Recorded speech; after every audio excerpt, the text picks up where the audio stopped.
السلام علیکم ورحمۃ اللہ وبرکاتہ۔ آج ہم شروع کریں گے پارہ نمبر 7۔ نحمدہ ونصلی علی رسولہ الکریم، اما بعد فاعوذ باللہ من الشیطان الرجیم، بسم اللہ الرحمن الرحیم۔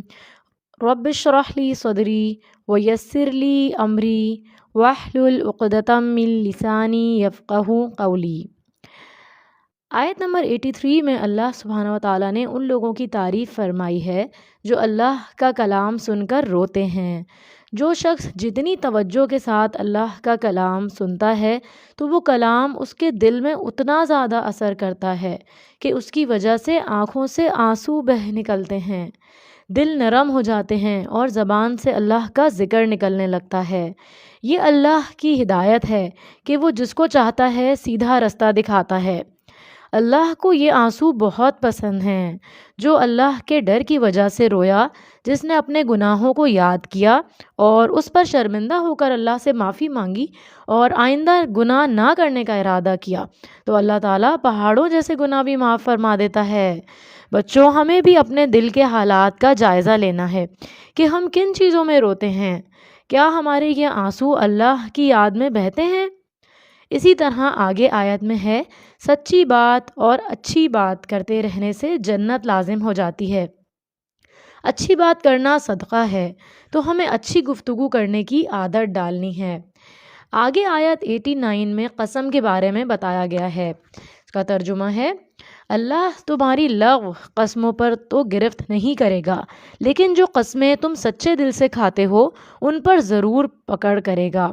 اگر تم ایسی قسم توڑ دو تو اس کا کفارہ 10 مسکینوں کو اوسط درجے کا کھانا کھلانا ہے جو تم اپنے اہل و عیال کو کھلاتے ہو، یا ان کی پوشاک ہے، یا ایک غلام کو آزاد کرنا ہے، اور جسے میسر نہ ہو تو وہ 3 دن کے روزے رکھے۔ یہ تمہاری قسموں کا کفارہ ہے جب تم قسم اٹھا کر توڑ دو، اور یہی بہتر ہے کہ اپنی قسموں کی حفاظت کیا کرو۔ اللہ تعالیٰ اس طرح تمہارے لیے اپنے احکام کھول کر بیان کرتا ہے تاکہ تم اس کا شکر ادا کرو۔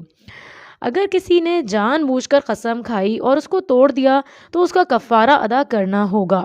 کفارے کا مطلب ہے کہ گناہ دھو دینے والا عمل جس سے گناہ دھل جائے، یعنی وہ چیز گناہ کو دور کر دے۔ تو اس آیت میں قسم کا کفارہ بتایا گیا ہے۔ آگے آیت میں شراب اور جوئے کے بارے میں بتایا گیا ہے۔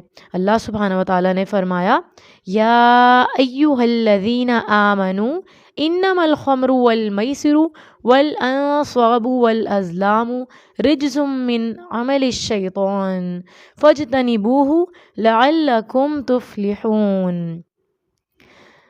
اے ایمان والو، یہ شراب اور یہ جوا، یہ آستانے اور پانسے سب گندے شیطانی کام ہیں، لہٰذا ان سے بچتے رہو تاکہ تم فلاح پا سکو۔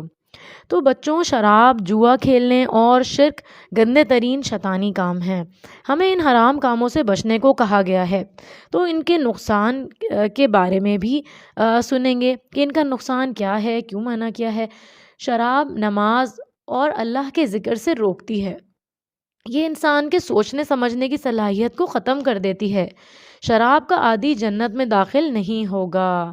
شراب کے نشے میں بہک کر یا جوئے میں مسلسل ہار کر انسان ایسی حرکات کرتا ہے جس سے انسانوں میں، اپنے رشتہ داروں، دوستوں میں محبت کے بجائے دشمنی اور نفرت پیدا ہوتی ہے، یعنی انسانی تعلقات خراب ہو جاتے ہیں، کیونکہ آگے آیت میں یہی بتایا گیا ہے کہ شیطان تو چاہتا ہی یہ ہے کہ شراب اور جوئے کے ذریعے تمہارے درمیان دشمنی اور بغض ڈال دے، اور وہ یہ بھی چاہتا ہے کہ تمہیں اللہ کے ذکر سے روک دے، یعنی وہ تمہیں نیکی کرنے سے روکنا چاہتا ہے۔ تو ہمیں کیا کرنا ہے؟ اس کا مقابلہ کرنا ہے، زیادہ سے زیادہ نیکیاں کرنی ہیں۔ اللہ تعالیٰ ہماری اس پر مدد فرمائے۔ تو جوئے کی دعوت دینا، کسی کو لاٹری کا ٹکٹ بیچنا یا کسی کو ایسی چیز کی خبر سنانا بھی اس میں شامل ہو جاتا ہے۔ اسی لیے تو ہمیں ان چیزوں کے کرنے سے روکا گیا ہے۔ آیت 100 میں بتایا گیا ہے، پاک اور ناپاک برابر نہیں۔ اللہ سبحانہ و تعالیٰ پاک چیزیں قبول کرے گا، یعنی اعمال میں بھی اور اس طرح انسان کے کاموں میں بھی۔ تو جب حلال چیز موجود ہے لیکن اس کے باوجود انسان حرام چیز کی طرف جائے گا تو اللہ کی یہ بات یاد رکھیں کہ اللہ پاک ہے اور پاکی کو قبول فرماتا ہے، کیونکہ شیطان کا کام ہے انسان کو ہمیشہ حرام رستوں کی طرف متوجہ کرنا۔ یہاں ایک پیاری دعا ہے، آئیے ہم سب مل کر پڑھتے ہیں۔ اللہم اکفنی بحلالک عن حرامک واغننی بفضلک عمن سواک۔ اللہم اکفنی بحلالک عن حرامک واغننی بفضلک عمن سواک۔ ترجمہ: اے اللہ مجھے کفایت دے اپنے حلال رزق دے کر، حرام رزق سے بچا، اور مجھے اپنے فضل کے ساتھ اپنے سوا دوسروں سے بے نیاز کر دے۔ آیت 101 میں غیر ضروری سوالات یعنی ضرورت سے زیادہ سوالات، بلا وجہ سوالات کرنے سے منع کر دیا گیا ہے۔ آپ سورۃ البقرہ میں یہ سن چکے تھے کہ بنی اسرائیل نے گائے کے متعلق سوالات کیے تھے، تو وہ لوگ اپنی باتوں کی وجہ سے کفر میں مبتلا ہو گئے تھے، تو اس لیے ہمیں گفتگو سنبھل کر کرنی چاہیے۔ سوال پوچھتے وقت بہت احتیاط کے ساتھ الفاظ استعمال کرنے چاہیے۔ آیت نمبر 110 میں حضرت عیسیٰ علیہ السلام کے معجزات کا ذکر کیا گیا ہے۔ آیت نمبر 115 میں اس سورت کا نام المائدہ آیا ہے۔ مائدہ کے معنی ہیں دسترخوان۔ حضرت عیسیٰ علیہ السلام کی قوم نے اللہ سے آسمانی رزق کا مطالبہ کیا تو اللہ نے انہیں عطا فرمایا۔ بچوں، ہمیں نعمتوں کے ملنے پر اللہ سبحانہ و تعالیٰ کا بہت زیادہ شکر ادا کرنا چاہیے اور ناشکری نہیں کرنی چاہیے، اور ہمیں جو چیز چاہیے سب سے پہلے اللہ سبحانہ و تعالیٰ سے مانگنی ہے۔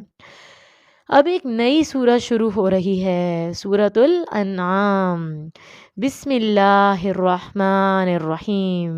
شروع کرتی ہوں اللہ کے نام سے جو بڑا مہربان نہایت رحم کرنے والا ہے۔ انعام کا مطلب نعمتیں بھی ہے اور مویشی بھی بتایا گیا ہے۔ سورۃ الانعام مکمل خطبے، تقریر و وعظ کی شکل میں نازل ہوئی۔ 70,000 فرشتے اس سورت کو لے کر نازل ہوئے۔ آیت نمبر 3، بسم اللہ الرحمن الرحیم۔ وَهُوَ اللَّهُ فِي السَّمَاوَاتِ وَفِي الْأَرْضِ يَعْلَمُ سِرَّكُمْ وَجَهْرَكُمْ وَيَعْلَمُ مَا تَكْسِبُونَ۔ اور آسمان میں اور زمین میں وہی ایک اللہ ہے، وہ تمہارا باطن اور ظاہر سب کچھ جانتا ہے، اور وہ سب کچھ بھی جانتا ہے جو تم کرتے ہو۔ اس آیت سے یہ پتہ چلتا ہے کہ اللہ سبحانہ و تعالی ہمارے ہر حال سے واقف ہے، اس لیے چھپ کر بھی غلط کام نہیں کرنے چاہیے۔ انسان شیطان کے بہکاوے میں آ جاتا ہے، اگر غلطیاں ہو گئیں تو اللہ سے معافی مانگ کر دعا کرنی چاہیے۔ یہ ایک بڑی خوبصورت دعا بتائی گئی ہے، آئیے ہم سب مل کر پڑھتے ہیں۔ اللہم اغفر لی ما قدمت وما اخرت وما اسررت وما اعلنت وما اسرفت وما انت اعلم به منی انت المقدم وانت المؤخر لا الہ الا انت۔ اے اللہ میرے وہ گناہ معاف فرما دے جو میں نے پہلے کیے اور وہ بھی جو بعد میں کیے، جو چھپ کے کیے اور جو اعلانیہ کیے، اور جو میں نے زیادتی کی، اور وہ گناہ جن کو تو مجھ سے زیادہ جانتا ہے۔ تو ہی آگے بڑھانے والا اور تو ہی پیچھے کرنے والا ہے، تیرے سوا کوئی برحق معبود نہیں۔ اب یہاں سورہ انعام کی آیت 17 آ رہی ہے جو تقدیر کے حوالے سے ہے، یعنی ہر انسان کا ایمان ہونا چاہیے کہ نفع اور نقصان کا مالک اللہ ہے۔ آئیے اس آیت کو ترجمے کے ساتھ سنتے ہیں۔ وَإِن يَمْسَسْكَ اللَّهُ بِضُرٍّ فَلَا كَاشِفَ لَهُ إِلَّا هُوَ وَإِن يَمْسَسْكَ بِخَيْرٍ فَهُوَ عَلَى كُلِّ شَيْءٍ قَدِيرٌ۔ اگر اللہ تجھے کوئی تکلیف پہنچانا چاہے تو اس تکلیف کو اس کے سوا کوئی دور نہیں کر سکتا، اور اگر کوئی بھلائی عطا کرنا چاہے تو اسے کوئی روکنے والا نہیں، اور اللہ ہر چیز پر قادر ہے۔ اب آگے آیت 25 آ رہی ہے۔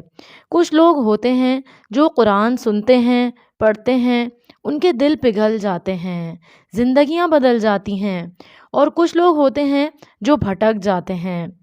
اس لیے بہت ضروری ہے کہ ہم اللہ سبحانہ و تعالیٰ سے دعا مانگتے رہیں کہ ہم قرآن سے ہدایت پائیں اور اپنے دلوں کو ہم صاف کریں، کیونکہ جن کے دلوں میں حسد، کینہ، منافقت ہوتی ہے، ان کے دلوں میں قرآن اثر نہیں کرتا، ان کو قرآن کی بات سمجھ میں نہیں آتی، گناہوں کی وجہ سے ان کے دلوں پر زنگ لگ جاتا ہے۔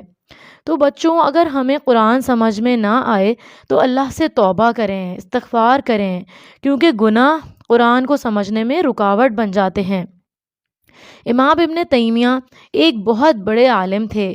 وہ کہتے ہیں کہ جب انہیں قرآن کی کوئی آیت سمجھ میں نہیں آتی تو وہ 100 تفاسیر دیکھا کرتے تھے، پھر بھی سمجھ نہیں آتی تو وہ استغفار کیا کرتے تھے۔ تو بچوں، ہمیں اللہ سے اپنے لیے دعا کرنی چاہیے، اللہ ہمیں قرآن سمجھ میں آئے، ہم اس پر عمل کرنے والے بنیں۔ اب آگے آیت 32 میں دنیا کی حقیقت کو بیان کیا گیا ہے۔ اللہ تعالیٰ نے ہر انسان کو عارضی طور پر ایک کردار دیا ہے۔ اگر اس نے اللہ کی ہدایت پر عمل کیا تو آخرت میں اس کو اجر اور ثواب ملے گا، اگر اس نے عمل نہیں کیا تو وہ سزا کا مستحق ہوگا۔ آیت 42 سے 45 میں عذاب کے بارے میں بتایا گیا ہے کہ آفات، مصیبتیں انسان کو جھنجھوڑنے کے لیے آتی ہیں، تو اس لیے ہمیں مشکل حالات میں اللہ سبحانہ و تعالیٰ کی طرف رجوع کرنا چاہیے، دعائیں مانگنی چاہیے۔ اسی طرح ایک بڑی پیاری آیت ہے، آیت نمبر 59۔